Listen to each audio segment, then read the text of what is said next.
Hi everyone, welcome to Exam Class 8 and NMMS. So, we will discuss NMMS physics related topic. So, physics ചോദ്യങ്ങളും ആ ചോദ്യങ്ങൾക്കുള്ള topic അതിന്റെ basic ആയിട്ടുള്ള കാര്യങ്ങൾ എന്താണെന്നുള്ളതൊക്കെ നമുക്ക് ഇന്ന് ഡിസ്കസ് ചെയ്യാം. സോ പൊതുവേ നമ്മൾ പറയാറുണ്ട് നമ്മുടെ ഫിസിക്സ് എന്ന് പറയുന്ന ടോപ്പിക് കുറച്ചൊരു ടഫ് ആണെന്നുള്ള കാര്യങ്ങൾ. പക്ഷേ അതിൽ എന്താണ് കുറച്ച് തിയറി ഉണ്ട്, കുറച്ച് പ്രാക്ടിക്കൽ ന്യൂമറിക്കൽസ് ചെയ്യാനുണ്ട്, അതായത് കുറച്ച് കണക്കുകളൊക്കെ ചെയ്യാനുണ്ട്. അതുകൊണ്ടാണ് നമുക്ക് കുറച്ച് ടഫാന്ന് തോന്നാറ്. പക്ഷെ നമ്മൾ അതിന്റെ ബേസിക് ആയിട്ടുള്ള തിയറി എന്താണെന്ന് മനസ്സിലാക്കിയാൽ നമുക്ക് എന്ത് ചെയ്യാം, ഈസി ആയിട്ട് ഫിസിക്സിലെ ചോദ്യങ്ങൾ നമ്മുടെ കോമ്പറ്റേറ്റീവ് എക്സാംസ് NMMS പോലെയുള്ള പല കോമ്പറ്റേറ്റീവ് എക്സാമിനും നമുക്ക് ഈസി ആയിട്ട് എഴുതാൻ പറ്റും. സോ നമുക്ക് എന്ത് ചെയ്യാം, നമുക്ക് ആദ്യം ഒരു ചോദ്യത്തിലൂടെ തന്നെ തുടങ്ങാം. സോ നമ്മുടെ ക്വസ്റ്റ്യൻ എന്താണ്? Hecto Pascal is the unit of. Hecto Pascal എന്നത് എന്തിന്റെ ഏകകമാണ് എന്നുള്ളതാണ് ആദ്യത്തെ ചോദ്യം. സോ നമ്മൾ യൂണിറ്റുകൾ നോക്കാം, അല്ലെ നമ്മുടെ ക്വാണ്ടിറ്റീസ് നോക്കാം. Humidity, atmospheric pressure, wind velocity, amount of rainfall. So ആർദ്രത, അന്തരീക്ഷ മർദ്ദം, കാറ്റിന്റെ വേഗത, മഴയുടെ അളവ്. സോ നമുക്കറിയാലേ പാസ്കൽ എന്നത് നമ്മൾ അറ്റ്മോസ്ഫറിക് പ്രഷർ, അതായത് അന്തരീക്ഷ മർദ്ദത്തിന്റെ യൂണിറ്റ് ആണ് നമ്മൾ പഠിച്ചിട്ടുണ്ട് പാസ്കൽ എന്ന് പറയുന്നത്. സോ ഈ ഹെക്ടോ പാസ്കൽ എന്ന് പറഞ്ഞാൽ എന്താ? ഹെക്ടോ പാസ്കൽ എന്ന് പറഞ്ഞാൽ വളരെ സിമ്പിൾ ആണ്. ഒരു ഹെക്ടോ പാസ്കൽ എന്ന് പറഞ്ഞാൽ 100 പാസ്കൽ ആണ്, 100 പാസ്കൽ. സോ ഈ ഹെക്ടോ എന്നുള്ളത് കൊണ്ട് അതിനെന്താണ്, നമ്മളൊരു 100 ടൈംസ് എടുക്കുന്നു എന്നുള്ളൂ. ഇപ്പൊ നമ്മൾ കിലോ അല്ലെങ്കിൽ മെഗാ എന്നൊക്കെ പറയുന്ന പോലെ, അല്ലെങ്കിൽ മില്ലി അല്ലെങ്കിൽ സെന്റി എന്നൊക്കെ പറയുന്നത് പോലെ ആ യൂണിറ്റിന്റെ ഒരു 10ന്റെ പവറോ അല്ലെങ്കിൽ എന്തെങ്കിലും ബൈ 10ഓ അങ്ങനെ എന്തെങ്കിലും പവർ ആയിരിക്കും. സോ പാസ്കൽ എന്ന് പറഞ്ഞാൽ നമുക്കറിയാം അറ്റ്മോസ്ഫറിക് പ്രഷറിന്റെ യൂണിറ്റ് ആണ്. സോ ഹെക്ടോ പാസ്കൽ എന്താണ്, നമ്മുടെ അറ്റ്മോസ്ഫറിക് പ്രഷറിന്റെ യൂണിറ്റ് ആണ്.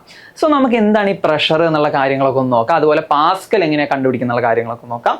സോ ബേസിക്കലി പ്രഷർ എന്ന് പറഞ്ഞാൽ, ഇപ്പോൾ ഒരു സർഫസിൽ നമ്മൾ ഒരു ഫോഴ്സ് അപ്ലൈ ചെയ്യുന്നു. ഇപ്പം നമ്മളൊരു ഡെസ്ക് പിടിച്ച് തള്ളുകയാണ്, അല്ലെങ്കിൽ നമ്മളൊരു വെയിറ്റ് നമ്മളിങ്ങനെ ഹോൾഡ് ചെയ്ത് നിൽക്കുകയാണ്, അല്ലെങ്കിൽ നമ്മൾ തന്നെ ഒരു ഡെസ്കിന്റെ മേലെ കയറി നിൽക്കുക, അല്ലെങ്കിൽ ഒരു സർഫസിന്റെ മേലെ കയറി നിൽക്കാമെന്ന് വിചാരിക്കാം. അവിടെ നമ്മളൊരു ഫോഴ്സ് ആക്ട് ചെയ്യുന്നുണ്ട്. സോ ഇവിടെ നമ്മളൊരു എഫ് ഫോഴ്സ് ആക്ട് ചെയ്യുന്നുണ്ടെന്ന് വിചാരിക്കാം. സോ ഈ ഫോഴ്സ് ആക്ട് ചെയ്യുന്ന ഒരു സർഫസ് ഉണ്ടല്ലോ, ഇപ്പം ഞാനൊരു ചുമരിൽ പിടിച്ച് തള്ളുകയെന്ന് വിചാരിക്കാം. സോ എൻ്റെ കൈ തൊടുന്ന ആ ഒരു സർഫസ് ഏരിയ ഉണ്ടല്ലോ, സോ ഈ ഏരിയ, ഇത്രയും ഏരിയ ആണ് നമ്മുടെ കോണ്ടാക്ട് ഏരിയ. സോ എന്താണ് പ്രഷർ എന്ന് പറഞ്ഞാൽ, ഈ ഏരിയയിൽ ഉള്ള യൂണിറ്റ് ഫോഴ്സ് ആണ്, അതായത് യൂണിറ്റ് ഏരിയയിലുള്ള ഫോഴ്സിനെയാണ് നമ്മൾ എന്ത് പറയാ, പ്രഷർ എന്ന് പറയാം. So pressure is equal to force by area. അതായത് ഒരു 100 മീറ്റർ സ്ക്വയർ, ഒരു 100 മീറ്റർ സ്ക്വയർ ഏരിയ നമുക്ക് തന്നിട്ടുണ്ട്. ആൻഡ് അവിടെ ഞാൻ എന്താണ്, ഒരു 100 ന്യൂട്ടൺ ഫോഴ്സ് അപ്ലൈ ചെയ്യണം. അതായത് ഒരു 100 മീറ്റർ സ്ക്വയർ ഏരിയയിൽ ഞാൻ ഒന്നിച്ചൊരു 100 ന്യൂട്ടൺ ഫോഴ്സ് അപ്ലൈ ചെയ്യണം. അപ്പോൾ അവിടുത്തെ പ്രഷർ എന്തായിരിക്കും, ഒരു യൂണിറ്റ് ഏരിയയിൽ എത്ര ഫോഴ്സ് ഉണ്ട് എന്നുള്ളതാണ് അവിടുത്തെ പ്രഷർ. സോ നമ്മൾ എന്ത് ചെയ്യും, force pressure is equal to force by area. So force എത്രയാണ്, 100 ന്യൂട്ടൺസ് ബൈ ഏരിയ എത്രയാണ്, 100 metre square. So this will be 1. So basically pressure എന്ന് പറഞ്ഞാൽ നമ്മളുടെ യൂണിറ്റ് ഏരിയയിലുള്ള ഫോഴ്സ് ആണ്. സോ ഒരു ഫോഴ്സിനെ നമ്മൾ ഒരു ഏരിയയിൽ കൊടുത്തു, അവിടെ ഒരു യൂണിറ്റ് ഏരിയയിൽ എത്ര ഫോഴ്സ് ഉണ്ടോ എന്ന് കണ്ടുപിടിച്ചാൽ നമുക്ക് എന്ത് കിട്ടി, പ്രഷർ കിട്ടി. സോ നമ്മുടെ അറ്റ്മോസ്ഫറിക് പ്രഷർ എന്ന് പറയുമ്പോൾ എന്താണ്, നമ്മുടെ അറ്റ്മോസ്ഫിയറിൽ നമ്മുടെ എയർ മോളിക്യൂൾസും കാര്യങ്ങളൊക്കെ ഉണ്ട്. സോ ഇതിനൊരു വെയിറ്റ് ഉണ്ട് അല്ലേ. സോ നമ്മുടെ അറ്റ്മോസ്ഫിയർ, നമ്മളെ എർത്ത് എടുത്താൽ നമ്മുടെ അറ്റ്മോസ്ഫിയറിൽ ഇവിടെയൊക്കെ എയർ മോളിക്യൂൾസ് ഉണ്ട്. സോ നമ്മളിവിടെ ഒരു യൂണിറ്റ് ഏരിയയിൽ ഈ എയറിന് അല്ലെ ഈ അറ്റ്മോസ്ഫിയറിന് എത്ര വെയിറ്റ് ഉണ്ട് നമ്മൾ കണ്ടുപിടിച്ചാൽ നമുക്ക് എന്ത് കിട്ടും, അറ്റ്മോസ്ഫിയറിക് പ്രഷർ കിട്ടും. സോ നമുക്ക് എങ്ങനെയാണ് പ്രഷറിന്റെ യൂണിറ്റ് കാര്യങ്ങളൊക്കെ നോക്കാം. So SI unit of pressure is equal to 1 newton per metre square.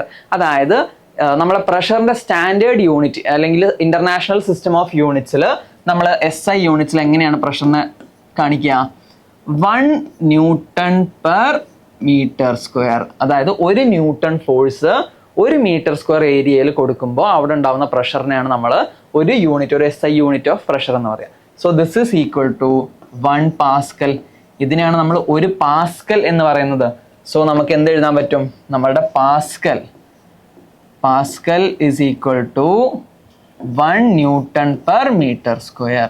So നമുക്ക് വരാവുന്ന ചോദ്യമാണ് സാധാരണ എന്താണ്, നമുക്കിപ്പോൾ ഒരു 7 ന്യൂട്ടൺ പെർ മീറ്റർ സ്ക്വയറിനെ പാസ്കലിലേക്ക് കൺവേർട്ട് ചെയ്യാം. സോ നമുക്കറിയാം ന്യൂട്ടൺ പെർ മീറ്റർ സ്ക്വയർ എന്ന് പറഞ്ഞാൽ എന്താണ്, നമ്മുടെ പാസ്കൽ തന്നെയാണ്. So this is 7 pascal. So ഒന്നെങ്കിൽ നമ്മളിങ്ങനെ PA എന്നുള്ള യൂണിറ്റ് എഴുതും, അല്ലെങ്കിൽ നമുക്ക് എന്ത് എഴുതാം, സ്മോൾ ലെറ്റേഴ്സിൽ പാസ്കൽ എന്ന് എഴുതാൻ പറ്റും. സോ നമ്മുടെ പ്രഷറിന്റെ ബേസിക് ആയിട്ടുള്ള കാര്യങ്ങളൊന്ന് ഫോഴ്സ് ബൈ ഏരിയ ആണ്. അതുപോലെ നമ്മുടെ യൂണിറ്റ് പാസ്കൽ ആണ്. ഒരു പാസ്കൽ എന്ന് പറഞ്ഞാൽ ഒരു ന്യൂട്ടൺ പെർ മീറ്റർ സ്ക്വയർ ആണ്. സോ നമുക്ക് അടുത്ത ചോദ്യം നോക്കാം.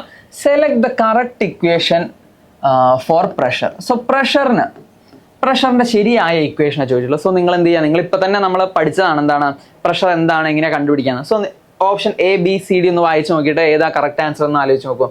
Pressure equal to thrust into area, pressure equal to thrust by area, pressure equal to mass by area, pressure equal to mass into area. 4 options ആണുള്ളത്. അതായത് മർദ്ദത്തിന്റെ ശരിയായ സമവാക്യം ചോദിച്ചിട്ടുള്ളത്.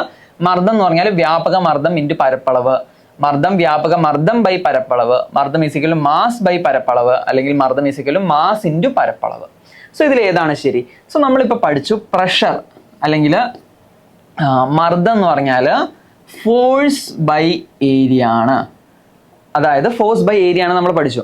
സോ ഈ ഫോഴ്സ് തന്നെയാണ് എന്ത് നമ്മുടെ ത്രസ്റ്റ്. ഇപ്പൊ ഈ ത്രസ്റ്റ് എന്ന് പറഞ്ഞാൽ അതൊരു ടൈപ്പ് ഓഫ് ഫോഴ്സ് തന്നെയാണ്. അതായത് നമ്മുടെ ത്രസ്റ്റ് വ്യാപക മർദ്ദം എന്ന് പറയുന്നത് എന്താണ്, നമ്മുടെ ഫോഴ്സിന്റെ ഒരു ടൈപ്പ് തന്നെയാണ്. So pressure force by area ആണെങ്കിൽ പ്രഷർ എന്തായിരിക്കും, ത്രസ്റ്റ് ബൈ ഏരിയ ആയിരിക്കും. ത്രസ്റ്റ് ഡിവൈഡ് ബൈ ഏരിയ, അതായത് ത്രസ്റ്റ് ബൈ പരപ്പളവ്. സോ ഇവിടെ നമ്മൾ തന്നിട്ടുള്ള ഓപ്ഷൻ നോക്കിയാൽ pressure is thrust into area ഉണ്ട്, ത്രസ്റ്റ് ബൈ ഏരിയ ഉണ്ട്. അപ്പൊ നമ്മുടെ കറക്റ്റ് ആൻസർ എന്താണ്, ത്രസ്റ്റ് ബൈ ഏരിയ. സോ നമുക്കറിയാം ഓപ്ഷൻ സിയും ഡിയും കണ്ടാൽ തന്നെ അറിയാം അവിടെ മാസും ഏരിയ ആണ് തന്നിട്ടുള്ളത്. മാസും ഏരിയ എന്ന് പറഞ്ഞാൽ നമുക്ക് എന്ത് ചെയ്യാൻ പറ്റില്ല, പ്രഷർ കണ്ടുപിടിക്കാൻ പറ്റില്ല. നമുക്ക് ഫോഴ്സും ഏരിയ വേണം. സോ നമ്മളുടെ സിയും ഡിയും ഇൻകറക്റ്റ് ആണ്. ഇനി ഫോഴ്സ് ആയിട്ടുള്ള ത്രസ്റ്റ് തന്നിട്ടുണ്ട്. ത്രസ്റ്റ് ഇൻറ്റു ഏരിയ ആണോ ത്രസ്റ്റ് ബൈ ഏരിയ ആണോ എന്ന് ചോദിച്ചിട്ടുള്ളത്. സോ എന്താണ്, ഫോഴ്സ് ബൈ ഏരിയ. അതായത് ഒരു യൂണിറ്റ് ഏരിയയിലുള്ള ഫോഴ്സിനെയാണ് നമ്മൾ എന്താ പറയുക, പ്രഷർ എന്ന് പറയാം. So answer is option B. അതായത് pressure equal to thrust by area, അല്ലെങ്കിൽ മർദ്ദം എന്ന് പറഞ്ഞാൽ വ്യാപക മർദ്ദം ബൈ പരപ്പളവ്. സോ ആൻസർ ബി ആണ്. സോ നമുക്ക് എന്ത് ചെയ്യാം, അടുത്തൊരു ചോദ്യം നോക്കാം. എന്താണ് നെക്സ്റ്റ് ക്വസ്റ്റ്യൻ?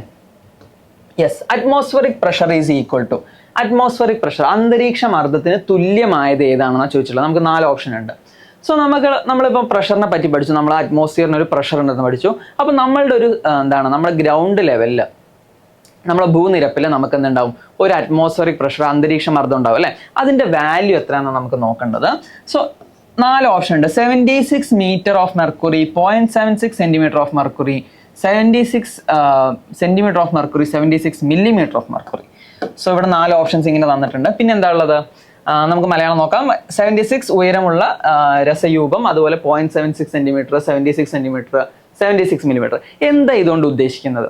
സോ നമുക്ക് നോക്കാം എന്താണ് ഇവിടെ പറഞ്ഞിട്ടുള്ളത്. നമ്മൾ ഒരു പാത്രത്തിൽ, നമ്മളിങ്ങനെ ഒരു ബോട്ടിൽ എടുത്തിട്ട് അതിൽ നമ്മൾ എന്താണ്, നമ്മുടെ മെർക്കുറി നിറയ്ക്കുകയാണ്. ആൻഡ് മെർക്കുറി നിറച്ചിട്ട് ഞാൻ ഇവിടെ എന്ത് ചെയ്തു, ഒരു ട്യൂബ്, ഇവിടെ ഒരു വാക്വം ഉള്ള ഒരു ട്യൂബ് ഇവിടെ വെച്ചിട്ടുണ്ട്. സോ അങ്ങനെയാണെങ്കിൽ നമ്മളുടെ ഇവിടെയൊക്കെ അറ്റ്മോസ്ഫറിക് പ്രഷർ ഉണ്ടാവും. യെസ്, സോ ഈ അറ്റ്മോസ്ഫറിക് പ്രഷർ കാരണം നമ്മളുടെ ഈ ട്യൂബിനുള്ളിലൂടെ ആര് കയറിപ്പോകും മേലേക്ക്, നമ്മുടെ മെർക്കുറി എന്ത് ചെയ്യും, മേലേക്ക് കയറിപ്പോകും. സോ ഇത് മേലേക്ക് കയറി പോകുമ്പോൾ എത്ര ഉയരം ഇത് നിൽക്കുന്നു എന്നുള്ളതാണ് അവിടുത്തെ പ്രഷർ. സോ നമ്മുടെ ഗ്രൗണ്ട് ലെവലിൽ നമ്മൾ വെച്ചാൽ നമുക്ക് 76 സെന്റിമീറ്റർ, അതായത് 76 സെന്റിമീറ്റർ ഹൈറ്റിലാണ് എന്തുണ്ടാവുക, നമ്മുടെ മെർക്കുറി മേലേക്ക് നിൽക്കുക. സോ നമ്മൾ അറ്റ്മോസ്ഫറിക് പ്രഷർ, നമ്മുടെ ഗ്രൗണ്ട് ലെവലിലെ പ്രഷറിനെ നമ്മൾ എന്താ പറയാം, 76 സെന്റിമീറ്റർ ഓഫ് മെർക്കുറി. മെർക്കുറിനെയാണ് നമ്മൾ HG എന്ന് മാർക്ക് ചെയ്യുക. സോ നമ്മൾ ഓപ്ഷൻസ് നോക്കിയാൽ നമുക്കറിയാം എന്താണ്, 76 സെന്റിമീറ്റർ ഓഫ്, മീറ്റർ അല്ല, 76 സെന്റിമീറ്റർ ഓഫ് മെർക്കുറി. യെസ്, നമ്മുടെ ഓപ്ഷൻ സി. സോ ഇത് നമ്മൾ തെറ്റിക്കാൻ സാധ്യതയുള്ളൊരു ക്വസ്റ്റ്യൻ ആണ്. എന്താണെന്ന് വെച്ചാൽ 76 സെന്റിമീറ്റർ ഓഫ് മെർക്കുറി ആണ്. സോ ഇതിനെ നമ്മൾ സെന്റിമീറ്റർ അല്ല മില്ലിമീറ്ററിലും സാധാരണ പറയാറുണ്ട്. So 760 millimetre of mercury. Yes, of mercury. മെർക്കുറിനാണ് നമ്മൾ HG എന്ന് മാർക്ക് ചെയ്യുന്നത്. സോ ഒന്നെങ്കിൽ 76 സെന്റിമീറ്റർ അല്ലെങ്കിൽ 76 മില്ലിമീറ്റർ. അതും അല്ലെങ്കിൽ നമുക്ക് എന്ത് എഴുതാം, 0.76 മീറ്റർ. അതായത് 76 സെന്റിമീറ്ററിനെ 100 കൊണ്ട് ഹരിച്ചാൽ അല്ലെ ഡിവൈഡ് ചെയ്താൽ നമുക്ക് എന്ത് കിട്ടും, നമ്മളുടെ മീറ്റർ കിട്ടും അല്ലെ. അപ്പൊ 0.76 മീറ്റർ ശരിയാണ്. സോ 76 സെന്റിമീറ്റർ എന്നുള്ള തന്നത് ശരിയാണ്. 76 മില്ലിമീറ്റർ അല്ല, 0.76 സെന്റിമീറ്റർ അല്ല, 76 മീറ്റർ അല്ല. So answer is 76 centimetre of mercury. അതുപോലെ തന്നെ നമ്മൾ ഇതിനെ പാസ്കൽ, നമ്മൾ പഠിച്ചു പാസ്കലാണ് നമ്മളുടെ യൂണിറ്റ്, നമ്മളുടെ സ്റ്റാൻഡേർഡ് യൂണിറ്റ് എന്ന്. സോ ഇതിനെ നമ്മൾ എത്ര പാസ്കലാണെന്ന് പറയാം. ഇപ്പം നമ്മുടെ അറ്റ്മോസ്ഫിയർ, നമ്മൾ നിൽക്കുന്ന ഒരു നിരപ്പിൽ അല്ലെങ്കിൽ ഗ്രൗണ്ട് ലെവലിൽ നമുക്ക് എത്ര പ്രഷർ ഉണ്ടെന്ന് ചോദിച്ചാൽ ഇറ്റ് ഈസ് 101,325 പാസ്കൽ. അതായത് ഒരു 1,01,325, അതായത് 1,01,325 പാസ്കലാണ് നമ്മുടെ ഗ്രൗണ്ട് ലെവലിലുള്ള അറ്റ്മോസ്ഫിയറിക് പ്രഷർ. അതിനെ നമ്മൾ സെന്റിമീറ്റേഴ്സ് അല്ലെങ്കിൽ ഹൈറ്റ് ഓഫ് മെർക്കുറി ആയിട്ട് എങ്ങനെ പറയാം? 76 സെന്റിമീറ്റർ ഓഫ് മെർക്കുറി.